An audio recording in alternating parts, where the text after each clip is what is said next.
Саламатсыздарбы? Сиздер көрүп жаткан Альянс подкаст. Биз бүгүн кыргыз диаспорасынын Москва жергесиндеги төрагасы Кубанычбек Осмонбековду чакырып, Россия жергесиндеги мыйзамга киргизилген өзгөрүүлөр мекендештерге кандай таасир этет, мындай оор учурда мекендештерге кандай жардам бере алабыз? Мына ушул теманын тегерегинде сөз кылмакчыбыз. Кубанычбек мырза, студиябызга кош келипсиз. Саламатсыздарбы. Саламатсызбы? Келиңиз, алгач диаспора тууралуу сөз кылалы. Бул мамлекеттик мекеме эмес, ыктыярчылардан топтолгон кандай бир уюм деп айтсак болобу, же негизи кандай иштерди аткарат, анан так милдеттенме алабы? Бул биринчиден диаспора деген сөздү көп мекендештер талкуулаганда биздин мамлекеттик мекеме деп элестетет. Мамлекеттик мекемеге салыштырмалуу эгерде айтсак, элчилик бар. Элчилик бул мамлекеттин жүзү. Диаспора болсо ошол жерде иштеп жаткан, эмгектенип жаткан коомчулуктун жүзү, коомдун жүзү. Диаспоранын эң биринчи максаты бул мекендештердин, жергиликтүү кыргыздардын Россия Федерациясында аброюн, орусча айтканда имиджин башка деңгээлге көтөрүү. Жогорку деңгээлге. Да, жогорку деңгээлге көтөрүү, андан тышкары негизле юридикалык коопсуздук тарабынан эмес, маданият тарабынан, спорт тарабынан септеген Россия көп улуттуу өлкө болуп эсептелинет. Биякта армян диаспорасы бар, Азербайжан диаспорасы бар, еврейлер диаспорасы бар, белорустар бар, молдавандар бар, Казакстан, Өзбекстан, Тажикстан бар. Ошолор менен тең тайлашып, ар кайсы площадкада мамлекеттик деңгээлдеги чоң мероприятияларда кыргыздардын атын жакшы жагынан көтөрүп, өзүбүздүн желекти көтөрүп алып, биз кыргызбыз деп туруп, ошол жакшы жагынан тааныптуу. Анан сөзүңүзгө каралчы, былтыр Москва шаарынын мэриясындагы департамент бар, по делам национальности. Ошолор айтып кеткендей, кыргыз диаспорасы эң актуалдуу, активдүү диаспоралардын бири деп бизге айтып кеткен, ошондой баа берип кеткен. Ошол абройду биз көтөрүп, жаңы деңгээлге чыгарганга иш аракет кылып атабыз. Чындыгында Россия жергесинде, анын ичинде айрыкча Москва шаарында кыргыздар аябай көп. Жана кыргыздардын ар бир эле мекендешибиз сыймыктануу менен айтышат да, башка улуттарга салыштырмалуу биздин кыргыздарды орустар мындай сыйлайт, мындай ачык эле айтканда жакшы көрөт деп айткандар дагы бар. Айтор мунун баардыгы мына ошол диаспоранын эмгегидир. Анан жогорудагы суроомду дагы бир ирет кайталап кетейин. Кандайдыр бир милдеттенме алабы? Милдеттенме негизи биз сунуштама бере алабыз. Биз коомчулуктун жүзү болгондон кийин президентке дагы, жогорку кеңешке дагы, жеке эле кыргызстандык жетекчилерге эмес, Орусиянын жетекчилерине дагы коомдун уюм катары, коомдун жүзү катары сунуштамаларды бере алабыз. Алардан бир нерсени сурай алабыз, өзүбүздүн деңгээлде бир нерсени талап кыла алабыз. Болбосо биз эмнебиз коом да, ошол себептен эмне үчүн жамааттын башын жетектеп жүрөбүз. Ошондой милдетибиз бар. Эң сонун бүгүнкү темабызга дагы дал ушундай бир мүмкүнчүлүгү бар инсан болушун кааладык эле. Айтыңызчы, биздин мекендештер диаспорага көбүнчө кандай маселелер, көйгөйлөр менен кайрылат? Эми биринчиден биз ошол кыргыз диаспора кеңешин жаңы нукка буруп жатканда, негизи диаспора буга чейин эле 20 жылдан ашык эле түзүлгөн. Мен төрагалык болгонум 3 жылдын арты болду. 3 жылдан бери жетектеп келатам.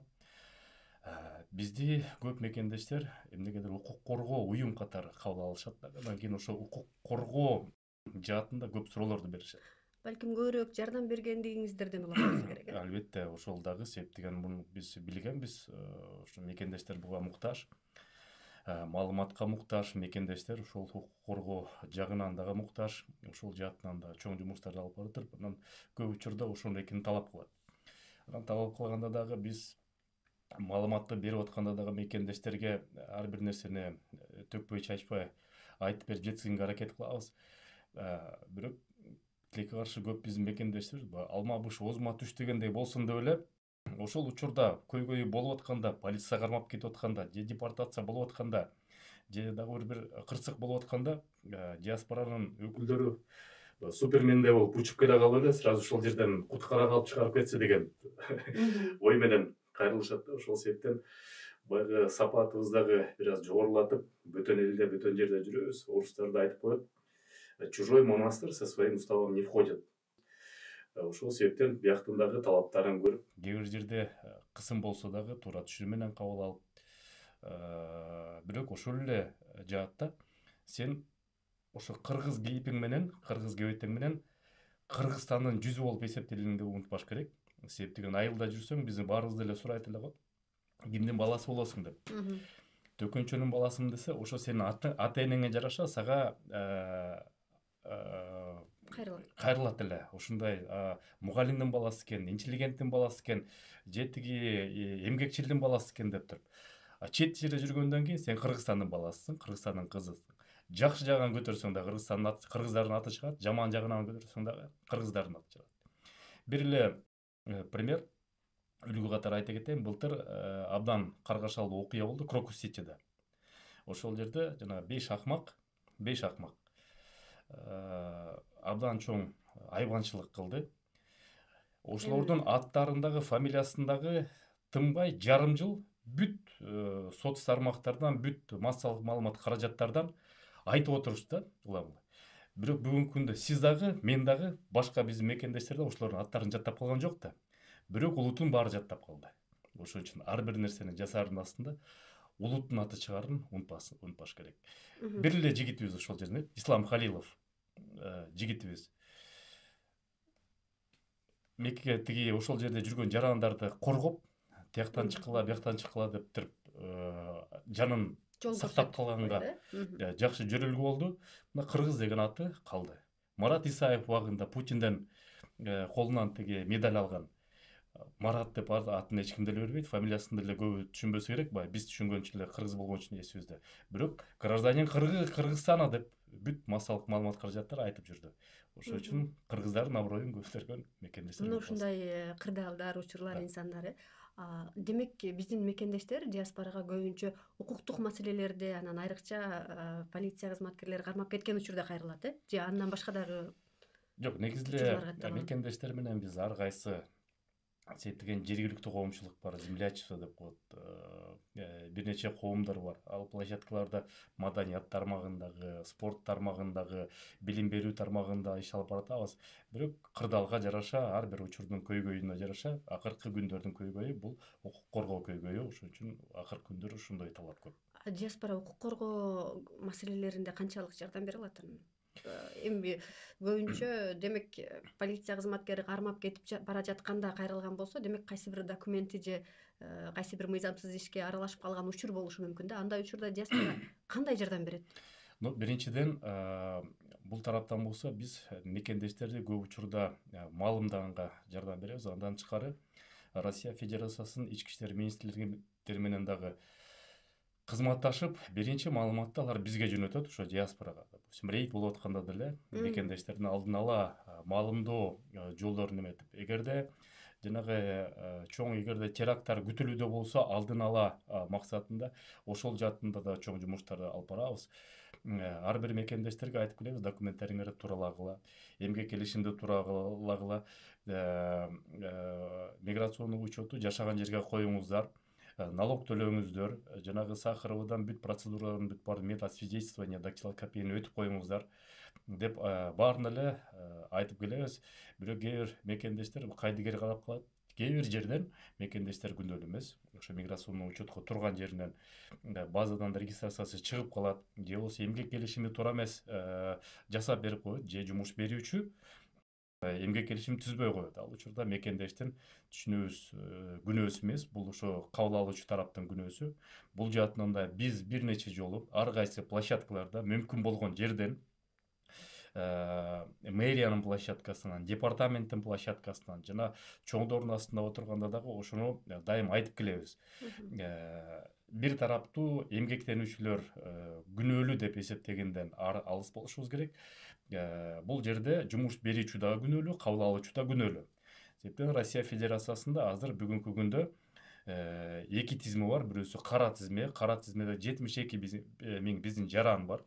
кирип калышкан, алар уже депортация болуп чыгууга мүмкүнчүлүк жоктор. Андан тышкары экинчи предварительный список, контрольный список деп түзүп койду. Булар азыр полулегалдуу статуста турат. Эгерде жакын арада 30 апрелге чейин документтерин туураласа, булар дагы кара тизмеге толук кирип калышы ыктымал. Ошо боюнча азыр чоң жумушту алып баратабыз. Документтерди кандай тууралаш керек, бүт баарын тең айтып берип атабыз. Ошо мекендештерге жеткизип какшап айтып келатабыз. Кубаныч мырза, бул жерде эми мамлекеттин, Кыргызстандын мамлекеттик өкүлдөрүнө же болбосо Россиянын мамлекеттик өкүлдөрүнө жеткиргенден мурда чындап эле өзүбүздүн жарандарга маалымат жеткирүү дагы мындай бир аксап жатат окшойт. Албетте блогерлердин башка дагы бир маалыматтык булактары бар.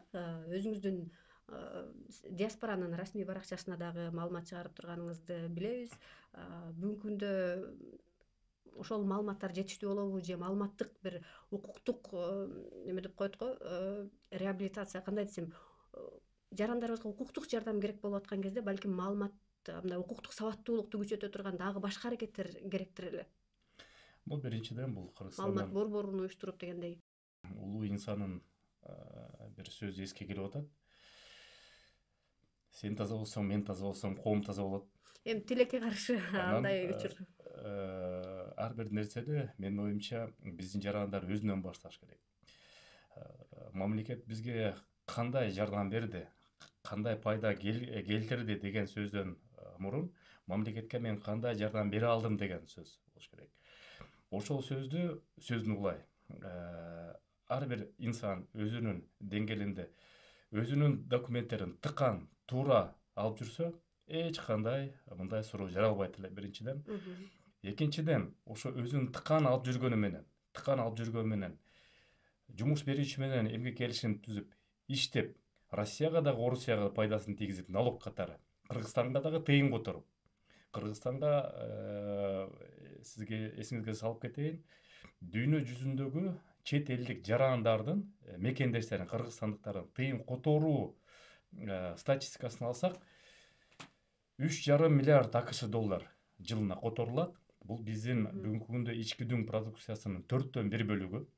Ошонун 90-95%ын Россия Федерациясында эмгектенип жүргөн биздин мекендештер которот. Ошол себептен эбегейсиз зор эмгектенүүчүлөр Кыргызстанга дагы азыр салым кошуп атат, бирок ошол салымды мыйзам чегинде дагы иштесек өзүбүзгө да жакшы болот, өзүбүз да кыйналбайбыз жана мамлекетке дагы даттанбайбыз көп жерде. Бирок жакында Кыргызстанга барып келдим. Биз дайыма эле даттана беребиз. Чет элде 1 миллиондон ашык биздин жарандар эмгектенип жүрөт деп. Бирок ошол эле учурда Кыргызстанда өкүнүчтүү бир сүрөттү көрдүм. Бангладештен келип, Пакистандан, кошуна Өзбекстандан келип, биздин жумуш орундарды алып, ал жерден иштеп, эмгектенип, көчөдө даже курьер дагы ошо пакистандар болуп калыптыр. Стройкадагы да пакистандар болуп калыптыр. Андан тышкары швейный отрасльде да көп ошол чет элдик жарандар иштеп жүрөт экен. Ошолорду тек Кыргызстанга кайтырып, жумуш ордуларын менин оюмча мекендештерди иштетиш керек. Тем более азыр 2022 жылы акыркы жолду биздин өкмөт жетекчилери амнистия сураган орус тараптан, 48 000 биздин жаранды амнистия катары чыгарган, бирок андан кийин сурай элек жана сурабайбыз деген азыр ушундай сөз болуп атат. Кыргызстанга келсин, жумуш орундары эле бар, Кыргызстан өнүгүп атат, андан көрө Кыргызстанга салымын салсын деген ошондой жогору жактан ошондой сөздөр болуп атат. Чындап эле буга чейин мамлекет тарабынан да бир нече жолу кайрылуулар келип түшкөн. Айрыкча Кыргызстанда курулуш тармагында мындай бир кызматкерлерге муктаждык бар депчи. Бирок бул жерде эми биздин мекендештер баягы коомдук уюм болгондуктан мекендештердин өкүлү катары диаспора сизге бул кырда ал маалым болсо керек. Көбүрөөк каражат табуунун амалы катары келип жатабыз да Россия жергесине. Анан азыр неме жөнүндө сурайын дедим эле. Биздин мекендештер баягы жалпылап туруп эле ар ким өзүнүн документине так болсо болмок, баардыгын мыйзамдаштырса болмок деп талап кылабыз да. Мыйзамдагы эреже ошондой, бирок баягы мыйзамдагы талаптын баардыгын аткарууга кандайдыр бир тоскоолдуктар болуп жаткан үчүн мыйзамсыз жолдор менен жүргөндөрдүн саны көп болуп жаткандыр деп сурагым келип турат сизден. Бул тараптан биринчиден Орусия жергесинде чоң согуш болуп атат. атайын согуш операциясы жүрүп атат. Бул тараптан негизи эле жалпы көз караш кыргызстандыктарга эмес, бүт эле эмгек мигранттарына орус тараптын, жергиликтүү элдин көз карашы терс болуп атат. Буга бир нече себеп бар. Биринчиден, ошол жакында эле Ички иштер министрлигинин Орусиянын статистикасын бизге беришти. Кылмыштуулук кыргызстандыктардын арасынан былтыркыга салыштырмалуу быйыл 14%-га көбөйүптүр. Бир карымайга 2024-жылга былтыркыга караганда быйылдык эптеген жылдын башында бизге статистика берди 2025-тен. Ошол былтыркыга караганда быйыл ошол 14%-га статистика терс көрүнүштө болду. Бул дагы жанагы мен буга чейин айтып кеткендей, ошо кыргыздардын аброюн жалпы жагынан туура эмес көрсөткөн болуп атат. Бирок ар бир чогулуштарда, ар бир жыйындарда биз айтып келебиз, Евразия экономикалык бирикменин кыргыздар өкүлү болобуз деп. Андан тышкары Кыргызстанда орус тили расмий тил болуп эсептелинет. Дүйнө жүзүндө болгон эки эле өлкө бар, орус тилин расмий тил катары өздөрү камтыган. Бул биринчиси Белоруссия, экинчиси Кыргызстан.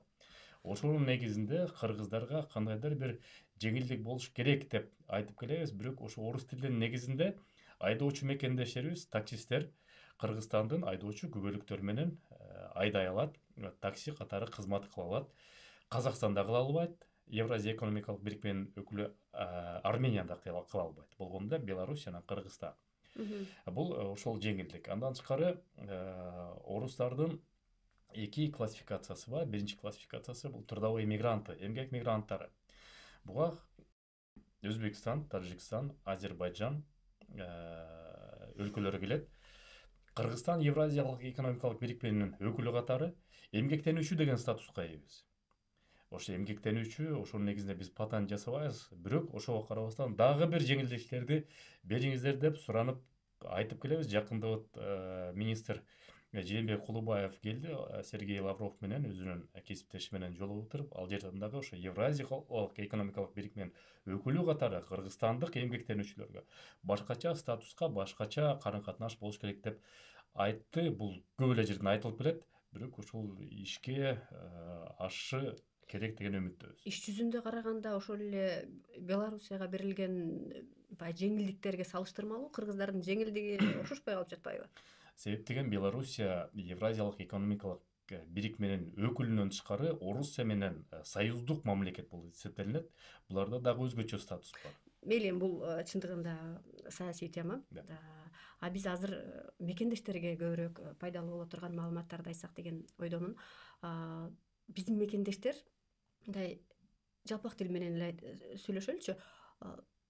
Кадимки регистрацияга туруу үчүн тоскоолдуктар аябай көп да. Биздин мекендештердин арасында менин байкашымча көбүнчө ошол регистрацияга туруу маселеси азыр жанагы черный тизмеге дагы, серый тизмеге дагы түшүп калуусуна себеп болуп жатат окшойт. Андан сырткары налог төлөө боюнча дагы.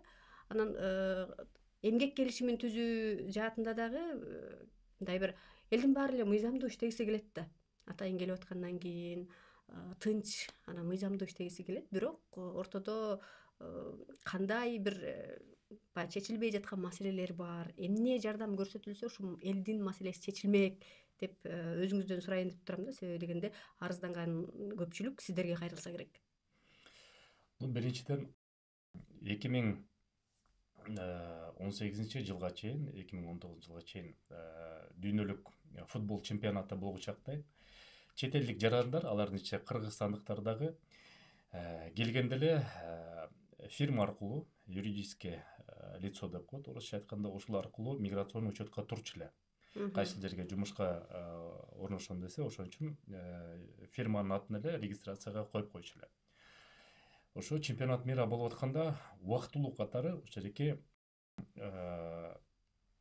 шартты алып койгон. Ар бир чет элдик жаран кайсыл жерге жашаса, коопсуздук үчүн түзүлгөн нерсе болчу, ошол жерде сөзсүз түрдө каттоодо туруш керек деп. Бирок ошону убактылуу чектөөнү бүгүнкү күнгө чейин дагы ала элек. Андан кийин пандемия болуп калды, эч ким баягы көзөмөлгө албай калды. Бүгүнкү күнгө чейин ошол жерге чектөө алына элек. Туура айтасыңар, эгерде үй берүүчү, үйдүн кожоюну эгерде чет элдик жаранды арендага берип атканда, ижарага берип атканда учетко койбойм десе, анда эчтеке кыла албайбыз. Бул жерде Россия тараптан мыйзамдар бир аз карама каршы келип калып атат да. Карама каршы Чындап келгендечи, себеби дегенде бир чети расмий регистрацияга туруп, бардык документин коюп алса болот деп мүмкүнчүлүк бергени менен, экинчи тарабы мигранттарга үйүн берген үйдүн ээлерине кандайдыр бир жылдыз айым бул жерде мыйзамда мындай жоопкерчилик каралат деген бир жагдайлар бар да. Мындан улам эгер үйүн берип жаткан үйдүн ээси, орус жараны жоопкерчилик каралат деген бир эскертүүдөн кийин чет элдик жаранга үйүн берүүдөн чындап эле кооптонот да. Анан биздин мигранттар кантип өздөрүн легалдаштырмак? Бул жерде биз кантип жардам бере алабыз аларга? Биринчиден, Буреки, сиз бир нерсени туура эмес айттыңыз, бир нерсени туура айттыңыз. Биринчи нерсеси мыйзам бири-бирине карама каршы келет деген. Жок, карама каршы мыйзам негизинен эле жок. Кайчылаш балким. Кайчылаш десек балким туура болот. Бирок экинчи нерсе, ошол ижарага берүүчү адам, эгерде чет элдик жаранды, биз муну дагы айтып келгенбиз, жогору жакка дагы жеткизгенбиз, ижара берүүчү адам чет элдик жаранды өзүнүн батирине каттоого койбосо, анда ага дагы ошондой айып, пул сумал катары административдик правонарушение болуш керек деп айтып келгенбиз. Бирок ага карабастан экинчи стереотип бар. Бул 90-жылдан баштап калып калган. Көп ижарага берүүчү Россиянын жарандары чет элдик жаранды каттоого коюп аткандан кийин убактылуу регистрацияны прописка менен алмаштырып алат. Прописканын негизинде ошол кичинекей бөлмөнү пропискага турган киши ошого дагы өзүнүн укугун талап кыла алат. Ошол жерде ошонун кожоюну болуп, тең кожоюну болуп эсептелинет. Ошо менен алмаштырып атат. Улам эле, в том числе, орусча айтканда, в том числе ошонтип айтып атат. Ошон үчүн биз дайыма айтканбыз, то есть регистрация менен прописканын айырмасы эки башка деп туруп, жергиликтүү калкты дагы маалымдаш керек. Жергиликтүү калк ижарага берип атканда эгерде учетко каттоого тургузбаса, анда ошол кожоюнга дагы тиешелүү административдик укук бузуу деп эсептелип, аны дагы жоопкерчиликке тартыш керек деп айтып келгенбиз. Ошол жерден биз сиз сүйлөшүп аткан келишпештик ошол жерден. Бул биринчи этабы, бул убактылуу каттоо. Экинчиси, жумуш берүүчү тарабынан. Жумуш берүүчү тарабы налог төлөбөс үчүн чет элдик жаранга эмгек келишим түзүүгө мүмкүнчүлүк болбой атат. Ошон үчүн жана кара тизмеге кирип калып аткандар дагы ошол жак. Эми бул жумуш берүүчүнү тандап атканда дагы тилекке каршы ошол биздин мекендештердин талап кыла албагандыгы биринчи. Ушул жөнүндө кененирээк айтсаңыз. Экинчиси болсо, макул деп эле ошо тиги конвертке алган акчасына сүйүнүп жумушка кирип алгандыктагы. Азыркы учурда бүгүнкү күндө Россия Федерациясында эки чоң блок иштеп келет. Бул социально-экономический блок жана силовой блок. Социально-экономический блок дайыма айтып келет, мигранттарга тийишпегиле. Мигранттар экономиканын жүрүшүнө, өнүгүшүнө чоң салым кошуп атат. Жумуш ордуларын жакшылап түзүп берип атат. Бизге пайда алып келип атат деп аларга тийишпегиле айтып келет. Бирок экинчи блогу бул силовой блок. Алар дайыма айтып келет, мигранттар булар потенциалдуу угроза, экстремисттик көз карашы менен болушу мүмкүн, террористтик көз карашы мүмкүн деп туруп, эки жаат дайыма бири-бири менен сүзүшүп келет. Ошон үчүн бул тараптан чет элдик жарандарга за дагы бар жана против дагы бар. Демек биз өзүбүздүн жарандарыбызга айлыктын канчалык баягы азгыргандыгына карабай, толук бир өздөрү каттоого ала турган, эмгек келишимин түзө турган жерлерге гана ишке кирүүгө сунуштайбыз, Андан башка жол жок. Андан башка жол жок. Буга чейин эми аралаш мезгилдер болду, мындай айталы. Келгендер келип алды кара тизмеге, андан кийин контролдоо тизмеге айтор кирип калышты. Эми аларга диаспора катары кандай жардам көрсөтө аласыздар? Себеби дегенде ушундай бир чалкеш мезгилде ар кандай жумуштарга киришти, анан буга чейин болуп атпайбы, регистрациясы жок бир канча жыл өтүп кеткендерди жөн эле баягы өлкөгө жиберип салуу эмес, аларга айыппул да салынышы мүмкүн да. Мына ушундай учурларда мекендештерибиз кыйналып калат го. Эми бул жерде сиз улам эле жарга такып атасыздар, кандай жардам бере аласыңар, кандай жардам бере аласыңар, үчүнчү жолу кандай жардам бере аласыңар деп. Биринчи ирет эң негизги максат Бореке азыркы контролдук списокко киргенден кийин ар бир жагдайды алдын алыш керек. Бул ошо контролдук список баштар араласында биз жарым жыл мурун ар бир мекендештерге маалымат берип туруп, бүгүнкү күнгө чейин биз ошол өзүбүзгө тиешелүү расмий баракчаларыбыздан кадам катары кандай кылыш керек деп бир сыйра айтып келип атабыз. Анан көп учурда мекендештер ошол баягы кайдыгер карап калат, ошол учурду анан кийин ошол жерге тиешелүү болгондон кийин анан кийин чабалактап эмне кылыш керек деп айтып калат. Мындан 3 жыл мурун ошо биз диаспоранын кабинетин ачканбыз. Атайын укук коргоо жагдайында бир нече юристтерди отургузуп, андан тышкары мекендештерге колл-центр ачканбыз. Колл-центр ачып туруп, ошо колл-центрдин негизинде ар бир мекендеш ошо өзүнүн суроолорун берип, жооп ала тургандай кылып туруп, юристтерди камтыш үчүн биз каражаттарды таап, кээ бир жерден ошол спонсорлорду чакырып, ошол офисти сымайт этип бергиле, юристтердин айлык маянасын төлөп бергиле деп, ошонун бүт баарын жакшы бир чоң жумуш алып барганбыз. Андан кийин мына ушундай жардамдар баягы коомчулукка айтылсын деген мааниде эле сурап аткан негизи. Андан кийин миграция министрлигинин өкүлчүлүгү ачылды Полянка метросунда. Алардагы колл-центр ачылып туруп, алар ушул мамлекет тарабынан 12 адистерди, юристтерди алып келип туруп, ошол жака отургузду. Андан кийин жана биздин колл-центрге болгон кайрылуулар муктаждык деле болбой калды. Биз ачканда андай колл-центр жок эле.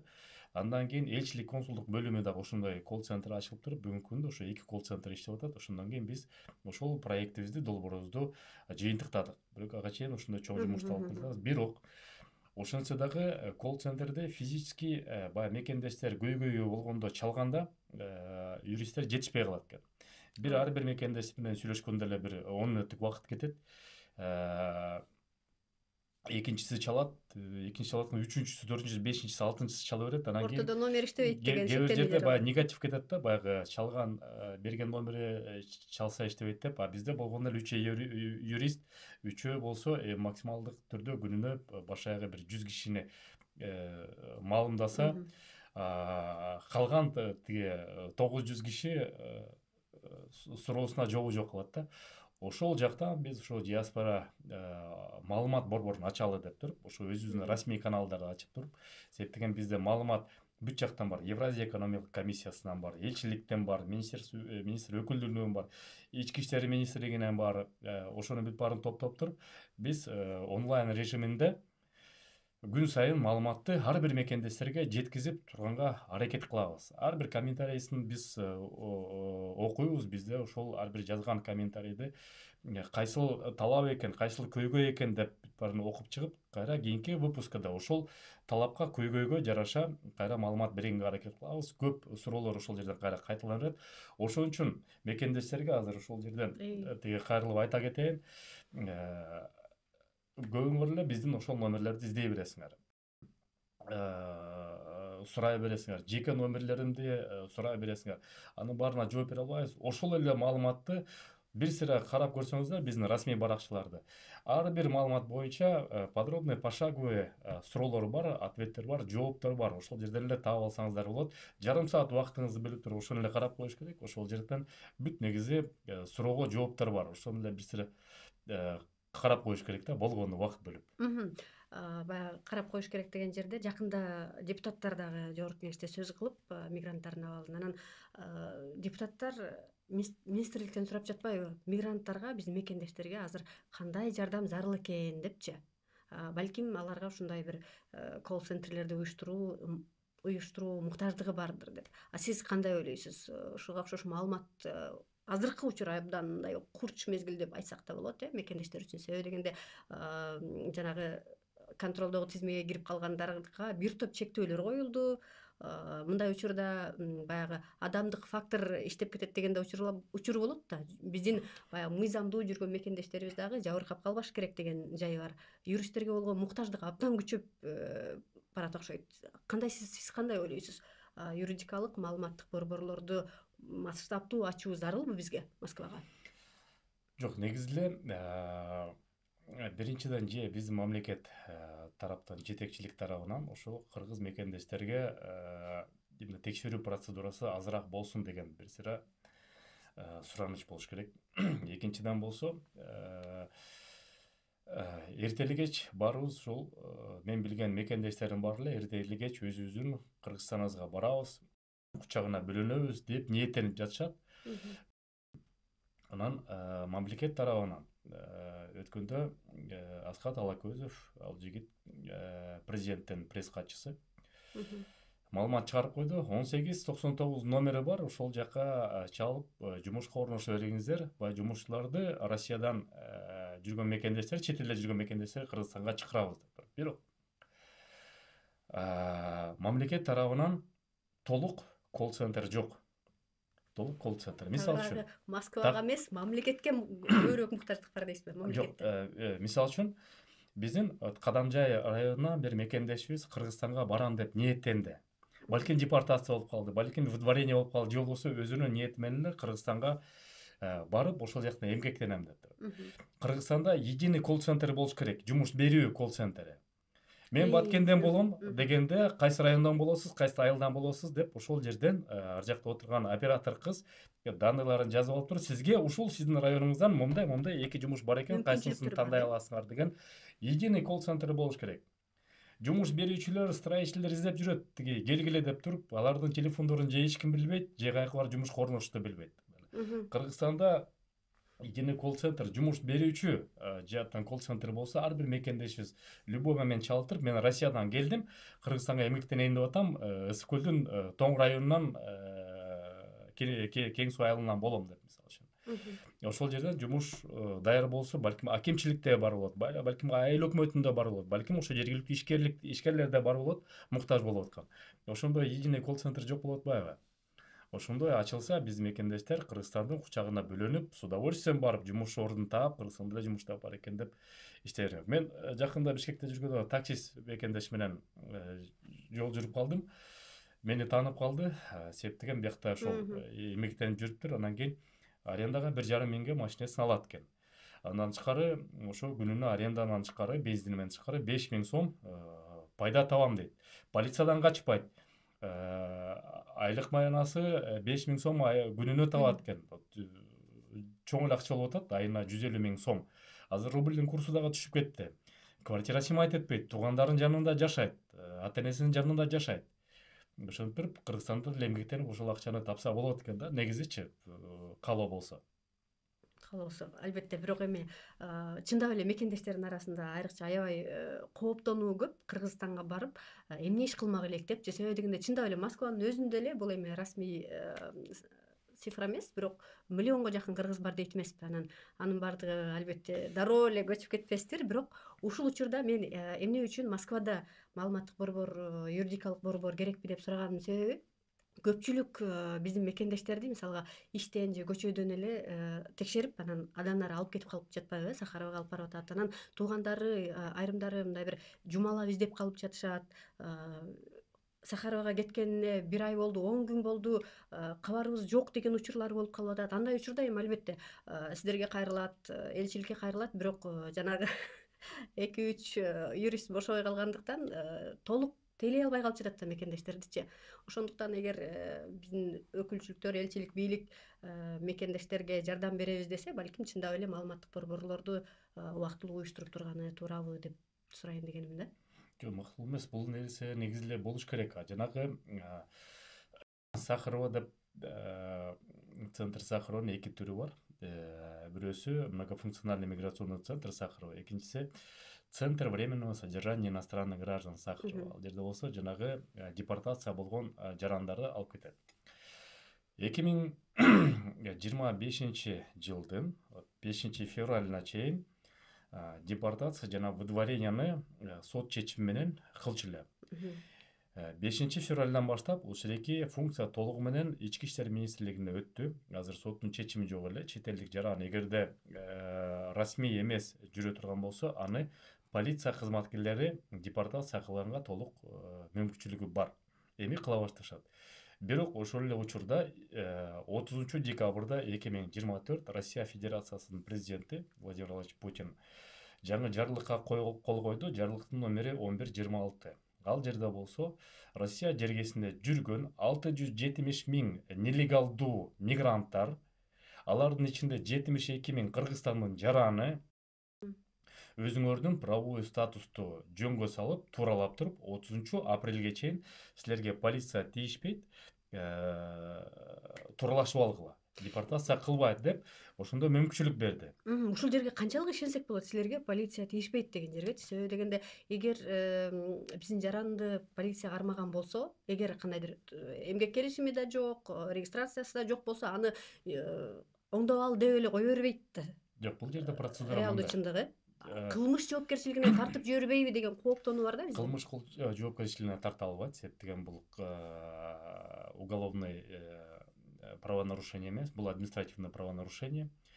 Ошон үчүн биринчи ирет биздин жарандар эң биринчи кадамы, эгерде өзүнүн списогу, контролдук список бар. Бул жерде болсо migrant.kg деген Кыргызстандын эмгек социалдык камсыздоо жана миграция министрлигинин расмий сайты, ошол жерден билсе болот. Андан тышкары кече күнү mvd.rf сайтына дагы ошо контролдук списокто киргизди. Аны биз бүгүн ошол өзүбүздүн телеграм каналыбызга жүктөдүк. Ошол жерден ссылкасына кирип билип алса болот. Ошол сайттан өзүн текшериш керек. Ал жерден эки статуста чыгат. Биринчиси есть в реестре контролируемых лиц деп чыгат, значит, ал киши ошол тизмеде бар. Экинчиси отсутствует деп чыгат, значит, ал тизмеде жок, адам легалдуу жүрөт.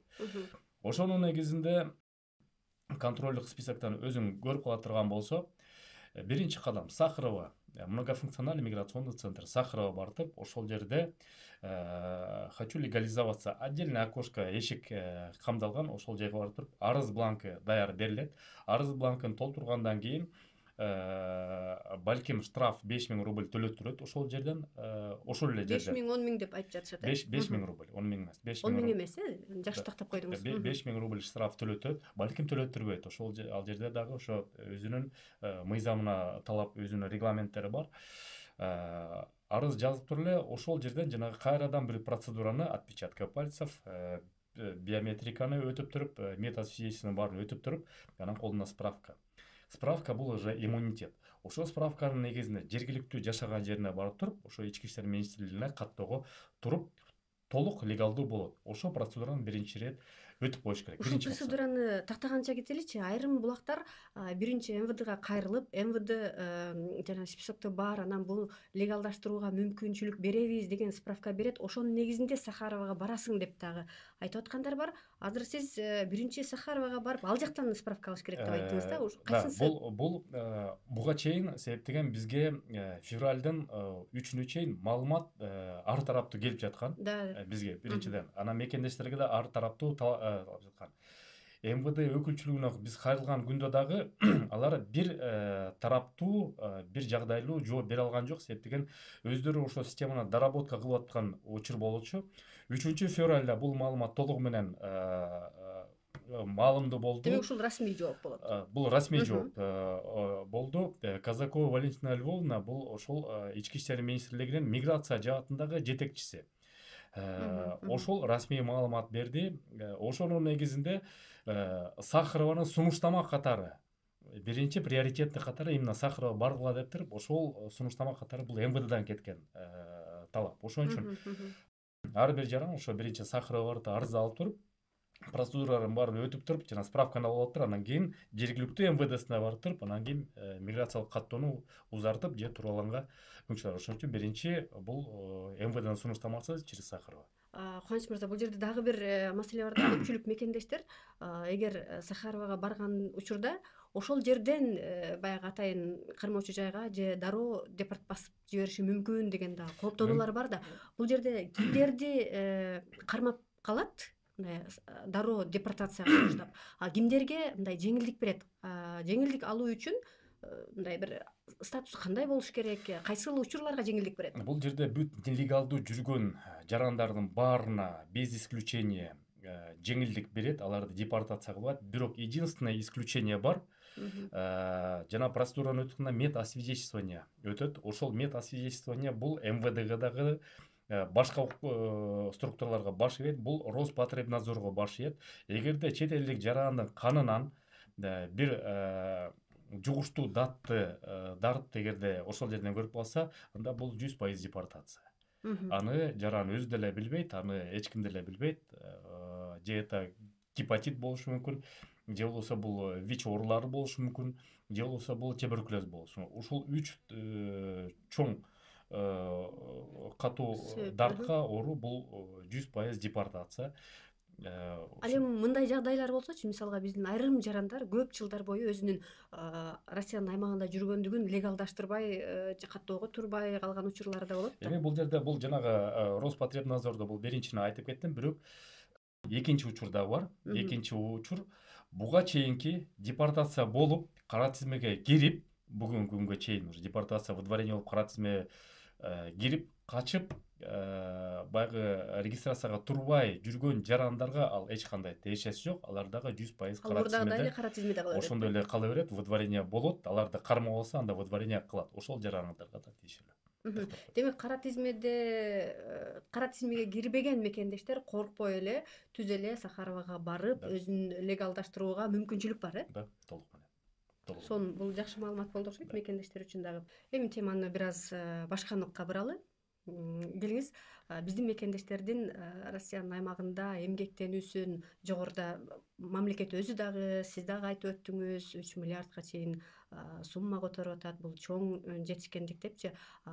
Россиянын аймагында ишкердик кылууга бизде дагы кандай бир мүмкүнчүлүктөр бар? Деги эле мындай бир баягы бизге көзөмөлдөр күчөдү, баарыбыз мекенибизге кайталы эмес, ушул Россиянын жергесинде деле мыйзамдуу иштерибизди жүргүзсөк болот деген дагы ишеним болуш керек да. Айбай сонун суроо болду. Негизи Россия Федерациясында биздин ишкер мекендештер дагы Кудайга шүгүр көп. Эмгектенип жүрүшөт. Эки өлкөнүн ортосунда соода саттык кылат. Канча мекендештердин кафе, ресторандары бар, канча мекендештердин таксопаркы бар өздөрүнүн. Сулуулук салондору бар. Анан кийин баягы аксакалдар айтып калат, 70-60 жылдарды көчөнү татарлар шыпырыш эле депчи. Вот, азыр болсо татарлар мамлекеттин ар кайсы деңгээлинде, Госдумада да, мамлекеттик думада отурушат, президенттин администрациясында отурушат, министерстволордо отурушат татарлар, мэрияда отурушат. То есть бул жанагы кыргыздардын улуу сөзү көч бара түзөлөт деп туруп, бирок кыргыздар биз кеч эле келген калкпыз, миграция жаатында алсак. 2010 жылдан баштап эле масштабдуу миграция Россияга боло баштады, экинчи революциядан кийин. Бирок ошол эле учурда арадан 15 жыл өттү, 15 жылдын ичинде кыргыздар Россия жергесинен өзүнүн ордун таап, өзүнүн ишмер аракетчилиги менен, ишмердүүлүгү менен жашынакай нукка кирип алышты. Жоопкерчиликтүүлүк менен, Анан ушул жерден айта кетчү нерсе, ишкер мекендештер, көп ишкер мекендештер Россия Федерациясына кирип атканда цель въезданы работа деп указывать этпейт, частный визит деп указывать этет. Бул жерден дагы бир мыйзам күчүнө кирген. Жаңы жылдан баштап, 1 январдан баштап иштей баштады. Визаран деген система. Мурда 3 ай биякта жүрүп туруп, чыгып кетип, кайра кирип 3 ай жүрүп, частный визит менен жүрө берчү эле. Азыркы учурда болсо, ошо частный визит менен болгону 1 календардык жылдын ичинде 1 январдан баштап 30 декабрга чейин, 31 декабрга чейин болгону 90 эле күн жүрө алат. Ошондо эске алыш керек. Ошон үчүн 90 күн жүрүп койсоңуздар, анда кайра 1 жыл кире албай калат. Ошон үчүн ошону дагы намер коюп туура көрүп туруп, же жумуш иштеп кириш керек, же болбосо дагы бир лайфхак: пандемия учурунда студенттерге эмгектенүүгө уруксат берген. Ошол жердеки правила дагы эле иштеп жатат. Учеба деп кирсин, жогорку окуу жайга тапшырып койсун, айырмасы жок.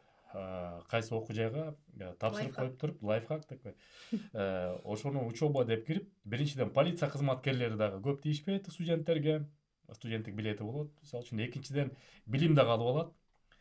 Үчүнчүдөн Россия Федерациясында каалаганча кирип чыгып жүрө берет.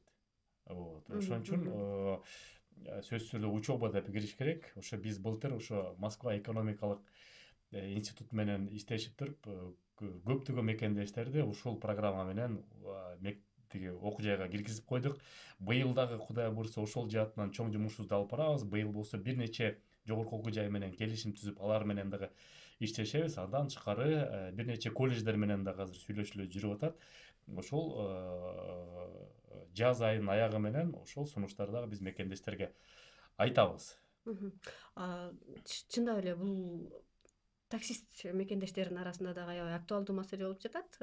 Самозанятость мындан кийин иштебей кала турган болсо, анан кандай бир юридикалык компания ачып иштеген чоң бизнесмендерге деле ошол 90 күндүк мыйзам иштеп калабы? Баары иштеп калат. Себептеги мыйзам баарына бир, кепеге дагы, сарайга дагы күн бирдей тиет. Ошон үчүн мыйзам болгондон кийин баарыбыз баш ийебиз. Бул жакта мүлк алып, мындай отурукташып калгандаргачы, мисалга жубайы мындай жараны болушу мүмкүн Россиянын. Алардын статусу башка. Эгерде жубайы Россиянын жараны болсо, анда ошо жубайынын Россиянын жаранынын негизинде анда кирип, анда эч кандай запрет болбойт. Ошо жубайы өзүнүн статусунун алкагында же жолдошуна РВП алып берип коюш керек, разрешение на временное проживание, же болбосо ВНЖ, вид на жительство алып берип коюш керек, же үчүнчүдөн жарандык алып берип коюш керек. Эч кандай маселе болбойт. Кош жарандылык Россия тараптан дагы, Кыргызстан тараптан дагы азыр уруксат берилген. Мурда двойное гражданство деген понятие негизи эле жок, бирок иное гражданство деген понятие бар. Эң сонун баягы акыркы учурлардагы массалык депортация дейбизби же рейдтер дейбизби, айтор Россия биздин мигранттарды, мекендештерди кысып атат эле дей бербей, мүмкүнчүлүктөрдү көрө билүү бул өзүбүздөн эң сонун. Кубанычбек мырза, чоң рахмат маегиңизге. Негизи акыркы суроо бул биздин мекендештерге Россияда дагы кандай мүмкүнчүлүктөр бар деген суроо болчу. Эгер кененирээк токтолом десеңиз дагы берейин. Россия Федерациясы негизи эле бул дүйнөлүк державалардын бири. Анан кийин ошол державага биз дагы стратегиялык өнөктөш деп биздин президенттер айтып келатат. Эки өлкөнүн ортосунда болгон карым-катнаш, соода карым-катнашы 2024-жылы 3 миллиард 200 миллион АКШ долларын түзгөн. Быйыл эки президентибиз ниеттенип жатат, ошону 5 миллиард АКШ долларына чейин өнүктүрөбүз деп. Анан ишкерлик жагынан дагы саморазвитием нужно заниматься. Ар бир мекендеш өзүнүн баягы күнүмдүк жашоо өтө берет экен, бирок ошо өзүнүн аң сезимин жоңойтуп, кеңейтип, тил үйрөнүп, башка бир профессияларды үйрөнүп, ошол жаатынан кичинекей сунуш айта кетет элек. Өзүн өзү карап, башка деңгээлге чыгарам деп аракет кылсын. Негизи эле кыргыз диаспорасы бул биз эле эмес. Бул силер дагы ошол ар бир жаран кыргыз болгондон кийин кыргыз диаспорасынын өкүлү болуп эсептелинет. Жанагы мен айтып өткөндөй, үйдөн чыккандан кийин сен ата энеңдин баласы эмессиң, сен Кыргызстандын баласы болосуң, кыз болосуң. Ошон үчүн кыргыздардын атын жакшы жактарын көрсөтүш керек. Ошончо. Жогоруда да кечиресиз. Биз болсо ошо өзүбүздүн деңгээлде колдон келген иш аракеттердин баарын кызмат артып, ошо силерден көйгөйдү өзүбүздүн деңгээлге чечкенге аракет кылабыз. Жогоруда сөз кылып кеттик, ошол эле Марат Исаев сыяктуу биздин мындай бир жоопкерчиликтүү, адамдык баягы даремети жогору инсандарыбыздын шарапаты менен кыргыздарга болгон бул жерде сый урмат жогору болуп жатат. Анан ошол сый урматты, ошол статусту төмөн түшүрүп, баягы мыйзамсыз иштерге аралаша бербей, тескерисинче ар бирибиз жоопкерчиликтүү болуп, бул жерде дагы мындай кадырыбызды көтөрүүгө мүмкүнчүлүк бар. Дал ушул кадырыбызды көтөрүү дегенде жана айтып өтпөдүңүзбү башка улуттар менен да салыштырыпчы, азыр кыргыздардын деңгээли дейбизби же орус Россиядагы ишкердик кылуудагы жалпы эле отурукташуудагы деңгээли кайсыл бир тепкичте, анан алдыда кандай бир приоритет күтүп жатат бизди? Приоритет негизи Эмнеге умтулсак болот да? келечекке умтулуш керек, жакшы нерсеге ниет кылыш керек. Сөздүн жыйынтыгында ошол Сулайман пайгамбардын бир кичинекей притчасын айта кетейин. Жашоосунда абдан көп кыйынчылыктар болот. Атасы ошо Сулайман пайгамбарга кичинекей шакек белек кылып таштап кетет.